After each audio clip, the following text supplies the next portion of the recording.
Assalamualaikum warahmatullahi wabarakatuh.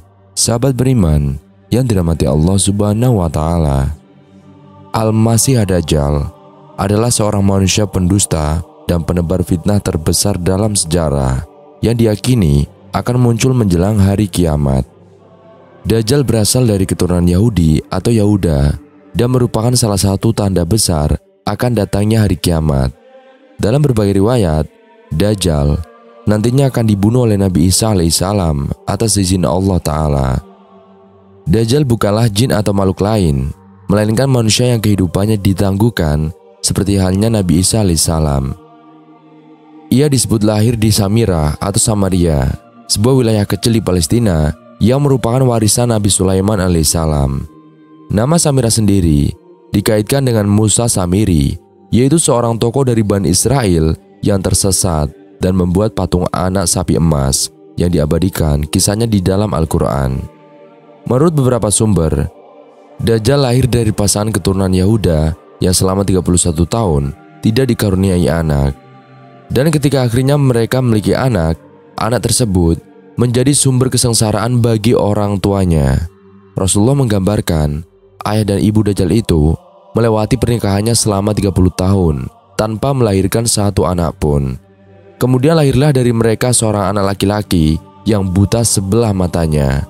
Ia menjadi orang yang paling berbahaya dan paling sedikit manfaatnya bagi kedua orang tuanya dan bagi umat manusia. Kedua matanya tertidur, tetapi hatinya tetap terjaga. Orang tua Dajjal adalah penyembah berhala berbentuk sapi betina. Dan menurut Dr. Isa Daud dalam bukunya, kemunculan Dajjal di segitiga Bermuda. Dajjal lahir 100 tahun sebelum kelahiran Nabi Musa alaihissalam. Dan beberapa pendapat menyatakan bahwa asal-usul Dajjal berkaitan dengan Musa Samiri, si pembuat berhala anak sapi emas. Kisah Dajjal mengajarkan umat muslim tentang pentingnya waspada terhadap fitnah dan juga penipuan besar yang terjadi di akhir zaman, serta mengingatkan akan datangnya hari kiamat dan kekuasaan Allah Ta'ala dalam menetapkan takdir. Mereka berdoa dengan sepenuh hati, memohon diberi keturunan, dan tidak lama setelah itu, sang istri mulai merasakan perubahan dalam tubuhnya. Mereka sangat bahagia mengetahui bahwa akhirnya mereka akan memiliki anak. Kehamilan tersebut berjalan dengan penuh harapan dan juga kecemasan. Tetapi, mereka terus berdoa agar anak yang lahir akan membawa berkah juga kebahagiaan. Namun, kehidupan tidak selalu berjalan seperti yang diharapkan. Anak yang lahir membawa tanda-tanda yang membuat warga desa Samiri merasa khawatir. Ketika Dajjal tumbuh, keanehan-keanehan mulai terlihat, membuat masyarakat sekitar semakin waspada. Dengan berjalannya waktu, kisah Dajjal mulai menyebar, membawa berbagai versi cerita tentang asal-usulnya yang sangat misterius dan hubungannya dengan masa depan dunia. Suatu malam, dalam mimpi yang menjadi puncak perubahan hidup mereka, sang istri bertemu dengan seorang pendeta dari kaum mereka. Ternyata, pendeta tersebut adalah perwujudan dari sosok iblis yang dalam mimpi itu, sang istri diinstruksikan untuk mencari pertolongan di sebuah kuil yang terletak di ujung kampung. Dan begitu bangun dari tidurnya, ia bergegas menceritakan pengalaman mistis itu pada suaminya. Tanpa ragu, pasangan itu memutuskan untuk mengikuti petunjuk dari mimpi sang istri dengan mencari kuil yang dijanjikan. Di ujung kampung, mereka menemukan sebuah kuil kecil yang sesuai dengan deskripsi dalam mimpinya dan lengkap dengan patung anak lembu yang diyakini memiliki kekuatan gaib. Dengan hati penuh harap, mereka membersihkan kuil dan melakukan ritual pemujaan kepada patung itu, memohon untuk dikaruniai keturunan. Itu adalah langkah awal dari perjalanan spiritual mereka yang dipenuhi dengan harapan, keyakinan, dan juga ketabahan. Setelah serangkaian upaya tanpa hasil, pasangan itu memutuskan untuk berhenti mencoba. Namun tak lama kemudian, sang istri mendapat mimpi sekali lagi, kali ini dengan pesan yang sangat jelas, yaitu melakukan persetubuhan di dalam kuil di depan patung anak lembu. Bahkan saat sedang mengalami masa haid, dan begitu bangun, sang istri segera berbagi mimpi itu kepada suaminya. Tanpa ragu, mereka mengikuti petunjuk dalam mimpi tersebut. Tak disangka, tak lama kemudian, sang istri hamil. Namun kehamilannya tidak biasa. yaitu berlangsung selama 13 bulan yang panjang. Selama masa kehamilan yang melelahkan itu, tragedi menimpa. Ayah sang istri meninggalkannya dalam kesendirian setelah suaminya juga meninggal. Ketika pemilik ladang mengetahui situasinya, ia terpaksa mengusir sang ibu yang tengah hamil. Takut akan kemarahan warga desa yang meyakini mereka sebagai penyebab bencana yang melanda, sang ibu terlunta-lunta pergi ke kuil-kuil kecil yang melahirkan anaknya. Dan sesuai dengan keyakinan yang diyakini, namun proses kelahiran itu tidak berjalan lancar. Sang ibu meninggal dunia saat melahirkan, mengeluarkan darah yang banyak, terutama dari rahim yang membesar. Bayi yang lahir, walaupun hidup, mengalami cacat pada anggota tubuhnya. Kulitnya bersisik seperti ular, kepala besar, dan buta pada mata kirinya. Mata kanannya menonjol, menciptakan cacat yang mencolok, dan di dahinya tertulis tulisan kafir atau kafaroh yang dapat dibaca oleh setiap muslim. Menurut hadis yang diriwayatkan oleh beberapa riwayat, yaitu semua tanda-tanda itu memunculkan ketakutan dan kecurigaan di kalangan penduduk desa. Mereka meyakini bahwa bayi itu adalah awal dari kehadiran Dajjal. Penduduk desa menyalahkan pasangan itu atas kemarau panjang yang melanda desa sejak saat istri hamil. Inilah alasan mengapa mereka selalu dikejar-kejar dan dicari-cari oleh penduduk desa. Dajjal, menurut cerita yang berkembang, dilahirkan sekitar 100 tahun sebelum Nabi Musa alaihissalam. Dan menurut berbagai riwayat yang diterima dalam tradisi keagamaan, keberadaannya dan semua peristiwa yang mengelilingi kelahirannya menjadi titik awal dari masa-masa gelap dan juga kekacauan yang diyakini akan datang. Setelah beberapa tahun berlalu, tempat persembunyian Dajjal akhirnya terungkap. Ketika warga desa mengetahui keberadaannya, mereka bersatu untuk membakar kuil tempat Dajjal berada. Saat kejadian itu berlangsung, Dajjal diserahkan kepada pendeta kuil dan dihanyutkan ke laut. Namun, Allah merintahkan malaikat Jibril untuk menyelamatkan Dajjal dan menempatkannya dalam sebuah gua di sebuah pulau kecil yang sangat indah. Di pulau itu, Dajjal tinggal bersama seekor binatang yang memiliki kemampuan berbicara dalam bahasa manusia.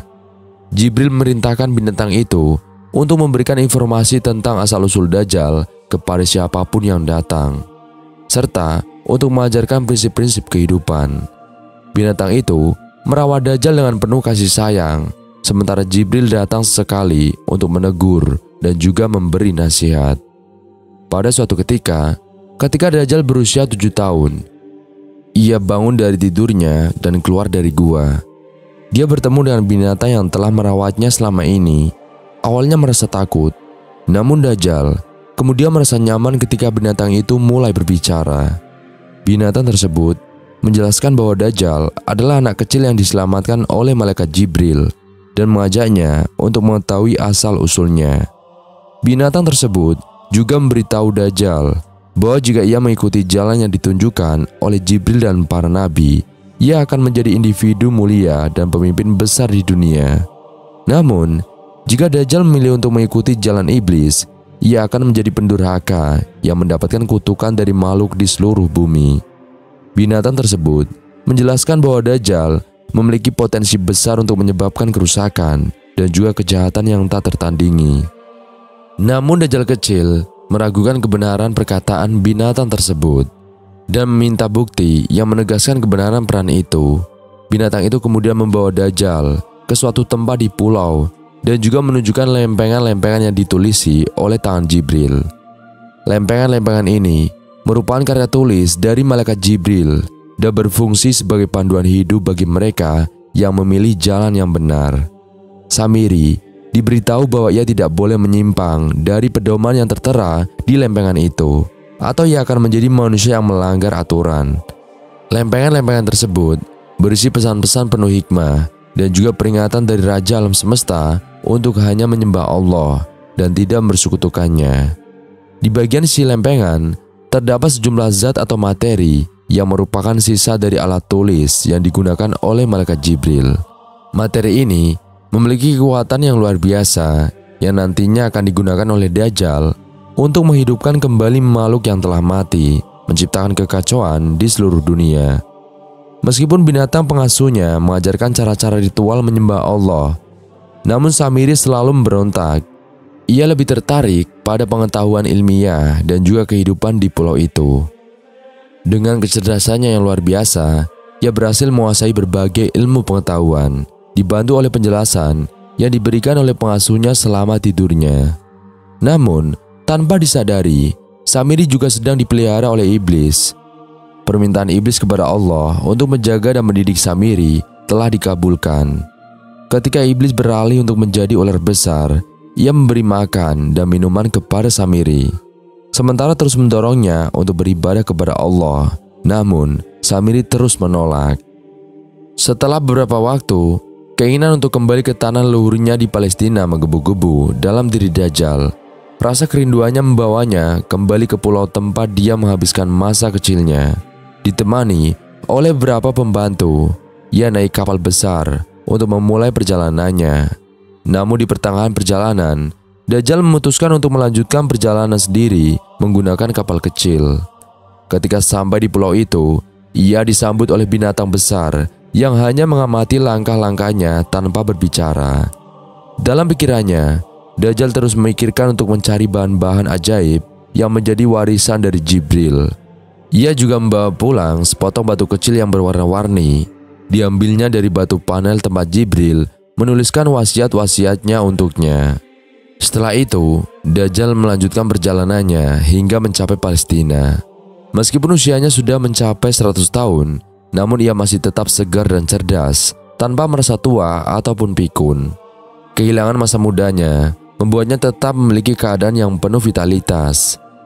Tanpa ragu, Dajjal mulai meraih pengikut dengan mengajarkan ajaran bahwa dia adalah penyelamat yang memanggil manusia untuk berkomunikasi dengan binatang.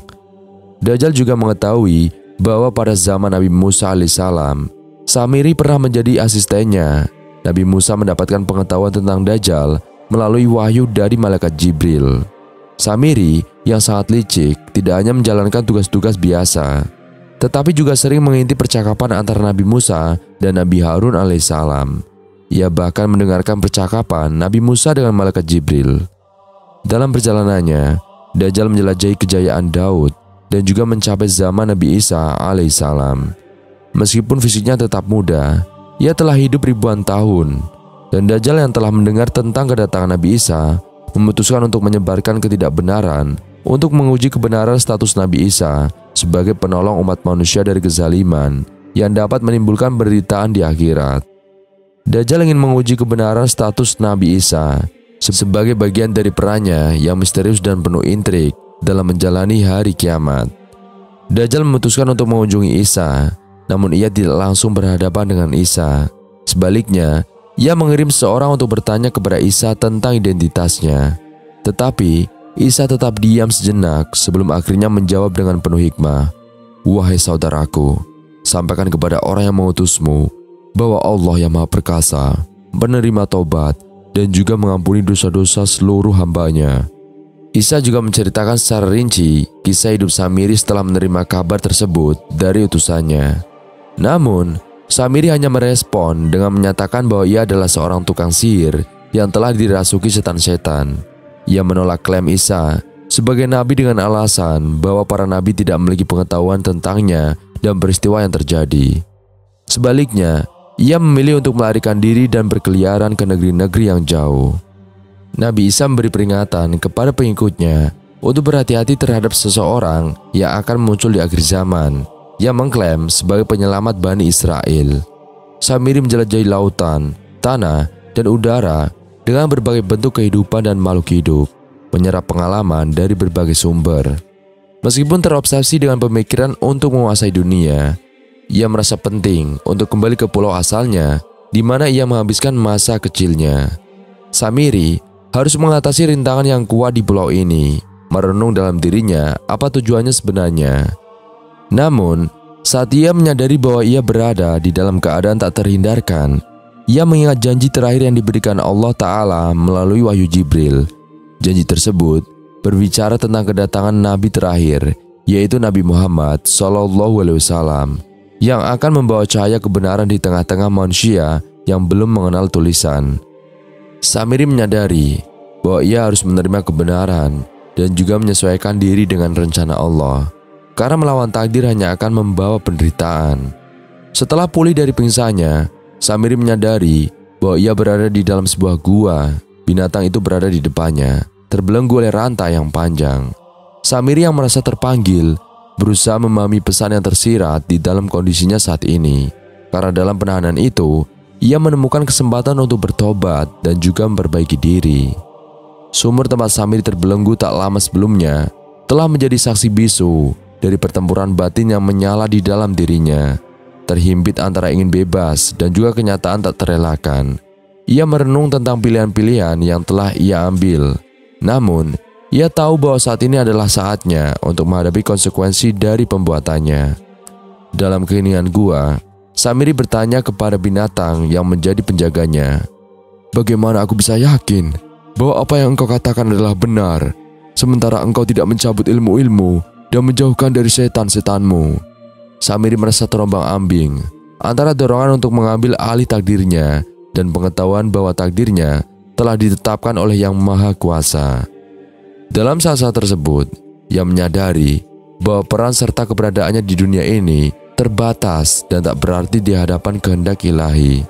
Binatang tersebut dengan bijaksana menanggapi, "Saya manusia, terlepas dari waktu dan pengaruh saya tak lebih dari makhluk Allah yang tunduk pada perannya di dunia ini." Dengan ungkapan ini, Samiri diingatkan akan hakikat keberadaannya dan takdir yang telah ditetapkan baginya. Sementara itu, tanda-tanda kekacauan di dunia semakin nyata. Pohon kurma yang menjadi simbol kehidupan di pulau itu mulai mengering, air danau mulai berkurang, dan mata air yang dulu deras kini terancam kekeringan. Gempa bumi yang dahsyat menjadi pertanda akan kedatangan musuh yang telah diprediksi. Musuh yang akan menimbulkan kehancuran di seluruh dunia. Dan sahabat, fitnah Dajjal adalah fitnah akhir zaman yang harus kita ketahui cara menghindarinya. Seperti yang diketahui, dalam ajaran Islam disebutkan bahwa Dajjal merupakan sosok yang akan muncul kelak di akhir zaman. Dan dalam hal ini, para nabi menghimbau seluruh umat muslim untuk berhati-hati agar tak terpengaruh dengan ajakan Dajjal yang sangat menyesatkan, di mana Dajjal akan mengaku bahwa dirinya adalah Tuhan untuk menarik banyak pengikut. Bukan hanya itu, Nabi juga menjelaskan bahwa keberadaan Dajjal juga akan membawa berbagai macam fitnah yang perlu diwaspadai. Fitnah Dajjal adalah sebesar-besarnya fitnah yang ada di akhir zaman. Bahayanya fitnah Dajjal ini membuat para nabi, khususnya Nabi Muhammad, selalu memperingatkan setiap umatnya untuk berhati-hati dengan berbagai fitnah yang dibawa Dajjal. Dengan begitu, penting bagi umat muslim untuk mengetahui seperti apa saja fitnah Dajjal yang diterangkan oleh para nabi. Dalam hal ini, terdapat beberapa fitnah Dajjal yang perlu diketahui, mulai dari fitnah bahwa Dajjal cepat berpindah-pindah di muka bumi, fitnah tentang surga dan neraka, hingga fitnah yang menyebutkan bahwa Dajjal membunuh seorang pemuda. Selain mengetahui berbagai macam fitnah Dajjal, perlu diketahui pula bagaimana cara agar terhindar dari fitnah Dajjal pada akhir zaman. Yang dilansir dari berbagai sumber, kami merangkum macam dan cara menghindari fitnah Dajjal adalah sebagai berikut. Yang pertama, fitnah Dajjal adalah cepat berpindah-pindah di muka bumi. Fitnah ini menjelaskan tentang kecepatan Dajjal di muka bumi yang disebut seperti hujan yang diakhiri dengan angin. Selain itu, hadis lain menyebutkan bahwa Dajjal akan berkeliling di seluruh muka bumi kecuali kota Mekah dan Madinah. Tidak ada suatu negeri pun yang tidak akan dimasuki Dajjal kecuali Mekah dan Madinah, karena tidak ada satu pintu masuk pun dari pintu-pintu gerbangnya kecuali ada para malaikat yang berbaris menjaganya. Kemudian Madinah akan berguncang sebanyak 3 kali, sehingga Allah mengeluarkan orang-orang kafir dan juga munafik daripadanya. Kedua, fitnah Dajjal adalah fitnah yang menyebutkan tentang surga dan neraka. Dalam sebuah hadis dijelaskan bahwa Dajjal akan membawa air dan api, di mana apinya adalah air dingin dan airnya adalah air api. Dalam hadis lain, Nabi Muhammad SAW juga bersabda, yaitu menerangkan lebih lanjut mengenai fitnah surga dan neraka yang dibawa oleh Dajjal. Sungguh, aku tahu apa yang ada bersama Dajjal. Bersamanya ada 2 sungai yang mengalir, yang salah satunya secara kasat mata berupa air putih dan yang lainnya secara kasat mata berupa air yang bergejolak. Bila ada yang menjumpainya, hendaklah mendatangi surga yang ia lihat berupa air dan hendaklah menutup mata. Kemudian hendaklah menundukkan kepala lalu meminumnya karena sungguhnya itu adalah air dingin. Meminta tolong pada syaitan. Ketiga, fitnah Dajjal yang menyatakan bahwa Dajjal minta tolong kepada syaitan atau setan. Dalam hati ini disebutkan bahwa Dajjal bekerja sama dengan setan untuk menyesatkan umat manusia. Dalam hadis dijelaskan pula bahwa Dajjal mengaku dapat membangkitkan orang yang telah mati untuk menarik pengikut yang dapat mempercayainya. Di antara fitnah Dajjal adalah ia akan berkata kepada seorang Arab, "Pikirkanlah olehmu, sekiranya aku dapat membangkitkan ayah dan ibumu yang telah mati, apakah kamu akan bersaksi bahwa aku adalah Robmu?" Lalu laki-laki Arab tersebut menjawab, "Iya." Kemudian muncullah setan yang menjelma di hadapannya dalam bentuk ayah dan ibunya. Maka keduanya berkata, "Wahai anakku, ikutilah ia, sesungguhnya dia adalah Robmu." Keempat, fitnah Dajjal adalah adanya pernyataan yang menyebutkan bahwa benda mati dan hewan patuh kepada Dajjal. Dalam hadis dijelaskan bahwa di akhir zaman, Dajjal akan mengaku mempunyai kelebihan yang tidak dapat dilakukan oleh siapapun, seperti menurunkan hujan, memerintah bumi untuk menumbuhkan tanaman, dan dapat menundukkan hewan-hewan. Ia mendatangi kaum dan menyeru mereka. Mereka menerimanya. Ia merintahkan langit agar menurunkan hujan. Lalu langit menurunkan hujan. Ia merintahkan bumi agar mengeluarkan tumbuh-tumbuhan. Lalu bumi mengeluarkan tumbuh-tumbuhan. Lalu binatang ternak mereka pergi dengan punuk yang panjang, lambung yang lebar, dan kantong susu yang berisi. Lalu kehancuran datang, dan ia berkata padanya, "Keluarkan harta simpananmu." Lalu harta simpanan mengikutinya seperti lebah-lebah jantan. Dajjal membunuh pemuda. Fitnah Dajjal yang terakhir adalah pernyataan bahwa Dajjal membunuh seorang pemuda. Dalam sebuah hadis disebutkan, Nabi besar Muhammad SAW menjelaskan bahwa Dajjal ingin membunuh seorang pemuda dan juga menghidupkannya untuk memperlihatkan kekuatannya. Namun sungguh, hanya Allah yang memiliki kuasa dan tidak ada satupun yang dapat melakukan, kecuali hanya Allah yang Maha Esa. Dajjal datang dan diharamkan masuk jalan Madinah. Lantas ia singgah di lokasi yang tak ada tetumbuhan dekat Madinah.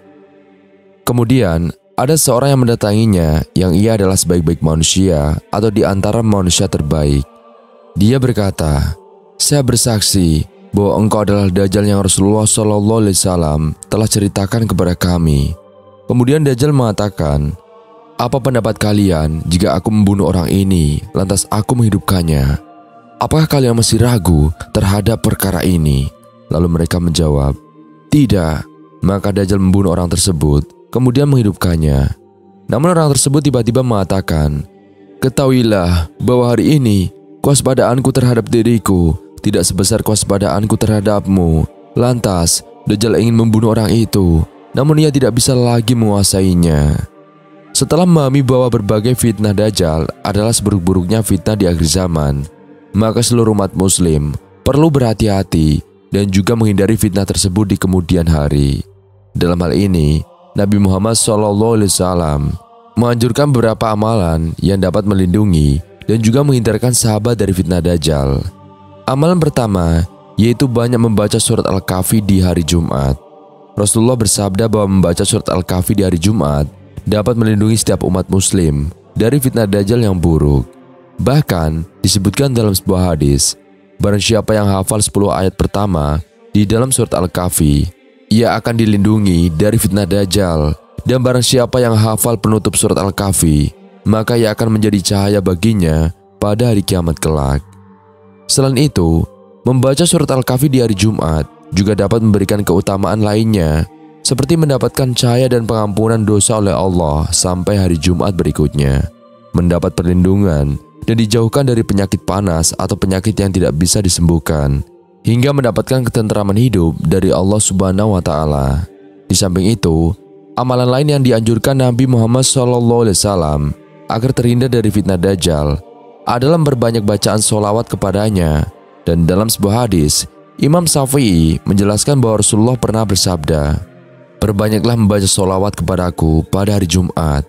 Beliau juga berkata, "Dan telah sampai kepadaku riwayat yang mengatakan bahwa barang siapa yang membaca surat Al-Kahfi, maka ia dilindungi dari fitnah Dajjal. Wallahu a'lam bishawab. Sekian video kali ini, kurang lebihnya kami mohon dimaafkan. Yang benar datangnya dari Allah Subhanahu wa taala, khilaf atau keliru datangnya dari saya pribadi. Wassalamualaikum warahmatullahi wabarakatuh.